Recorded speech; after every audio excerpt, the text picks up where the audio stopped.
Assalamualaikum warahmatullahi wabarakatuh.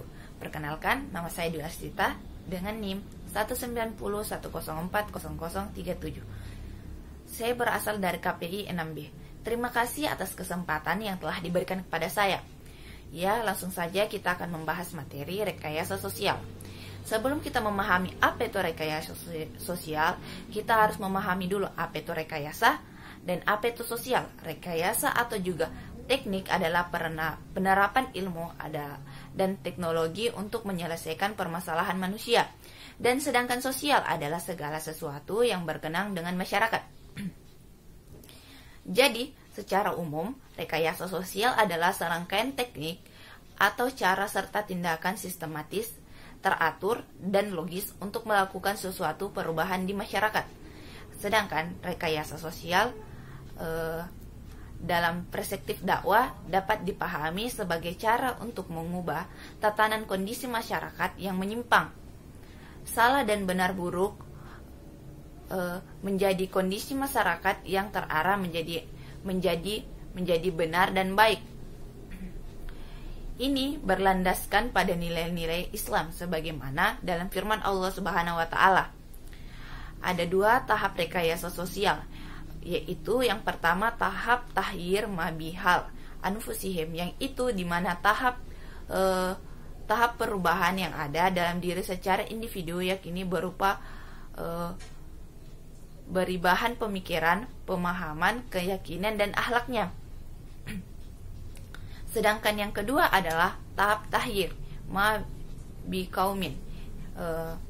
Tahap ini yaitu tahap perubahan kondisi sosial, yang dimana materi yang disampaikan oleh seorang dai adalah materi yang terkait yang memaut interaksi sosial personal, seperti personal ekonomi, sosial masyarakat, politik, dan lain sebagainya. Dan ada tiga metode rekayasa sosial. Yang pertama itu kita membahas tentang komunikasi dan penyiaran dakwah. Tahap dakwah Rasulullah Shallallahu Alaihi Wasallam yang telah diawali ketika turun perintah untuk melakukan atau menyampaikan itsarnya atau peringatan. Yang pertama itu menyampaikan dakwah Islam kepada orang-orang yang dekat dengan beliau secara syir'ah, atau dengan kata lain secara sembunyi-sembunyi atau secara personal. Ini sudah dijelaskan dalam Al-Quran Al-Mudaththir ayat 1-5. Sedangkan yang kedua itu menyiarkan Islam secara terang-terangan. Hal ini juga sudah dijelaskan dalam Al-Quran Al-Hijr ayat 94. Yang kedua itu pengorganisasian dan pengembangan dakwah. Yang kedua ini dalam rangka mewujudkan perubahan sosial, Rasulullah SAW mengorganisasikan dan membina secara khusus orang-orang yang menerima seruannya.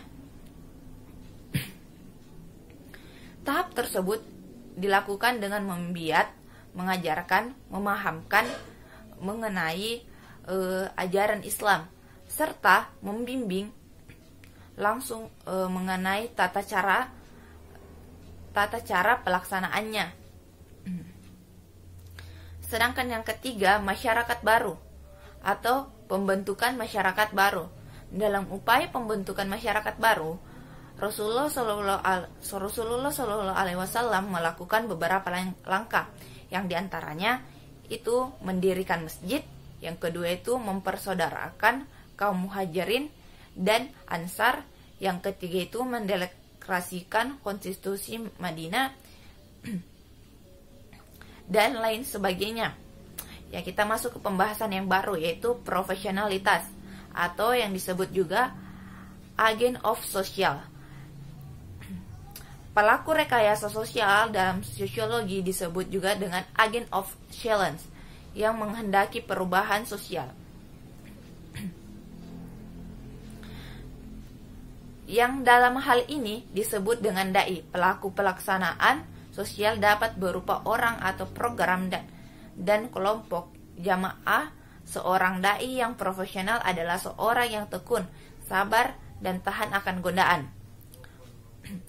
Memiliki pengetahuan dalam membedakan antara yang hak dan yang batil. Beramal sesuai dengan ilmu dan keyakinan yang dimiliki.